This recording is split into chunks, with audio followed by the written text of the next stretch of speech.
মসজিদের কথা বলেছেন, 3 তালা মসজিদ করা হবে। এটা অবশ্যই সামাজিক সিদ্ধান্তের মাধ্যমে আপনারা এই মসজিদের কাজ শুরু করেছেন। বন্যার্ত মানুষের পাশে আমরা মানবিক যোদ্ধা হয়ে ত্রাণ নিয়ে যাই না? আপনারা দেখছেন না, সুনামগঞ্জ গিয়েছি, সাতক্ষীরা গিয়েছি, লোহাগাড়ে গিয়েছি, বরিচং গিয়েছি, যেখানে বন্যা হয়েছে, মানুষ বিপদে পড়েছে, সেখানে কিন্তু আমরা গিয়েছি। আসসালামু আলাইকুম ওয়া রাহমাতুল্লাহি ওয়া বারাকাতুহু। এবং অন্যান্য ধর্মে যারা আছেন আদাব জানাচ্ছি।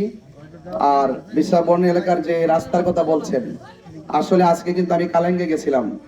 কালেঙ্গে গিয়ে দেখেছি যে রাস্তার অনেক বেহাল অবস্থা। অবশ্যই আল্লাহ পাক যদি আমাকে দয়া করেন, এই সমস্ত রাস্তার কথা প্রস্তাব করেছেন, সামনে যদি আল্লাহ পাক যদি আমাকে এই খেদমতের জন্য যদি এই আসনে এমপি হিসেবে কবুল করেন, এই রাস্তার কথা আর দ্বিতীয়বার বলতে হবে না, এগুলো ইনশাল্লাহ হয়ে যাবে। মসজিদের কথা বলেছেন, 3 তালা মসজিদ করা হবে। এটা অবশ্যই সামাজিক সিদ্ধান্তের মাধ্যমে আপনারা এই মসজিদের কাজ শুরু করেছেন। তবে অবশ্যই এটা সওয়াবের কাজ। মসজিদ একটা নির্মাণ হচ্ছে, এটা সওয়াবের কাজ। অবশ্যই শুধুমাত্র এমপি হলে না, এখানে মনে করেন এই মসজিদ আমরা যত জনম পর্যন্ত এই পর্যন্ত এসেছি, আমরা অনেক সময় আমরা এমনিতেই আমরা মসজিদে দান করে থাকি, করি না?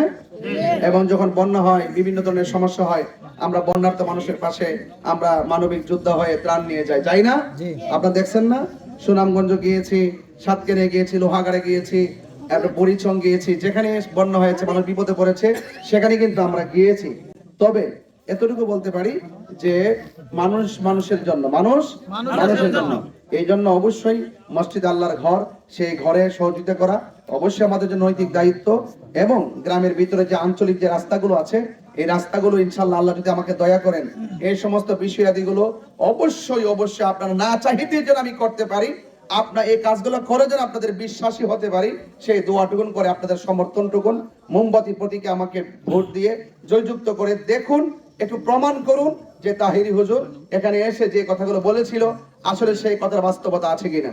আমি বড় বড় লেকচার, বড় বড় ডায়লগ দিতে চাই না, আমি কাজ করে প্রমাণ করতে চাই যে না, একটা মন যদি থাকে মানুষের পাশে থাকা যায়। কথা বলেন ঠিক না বেটে?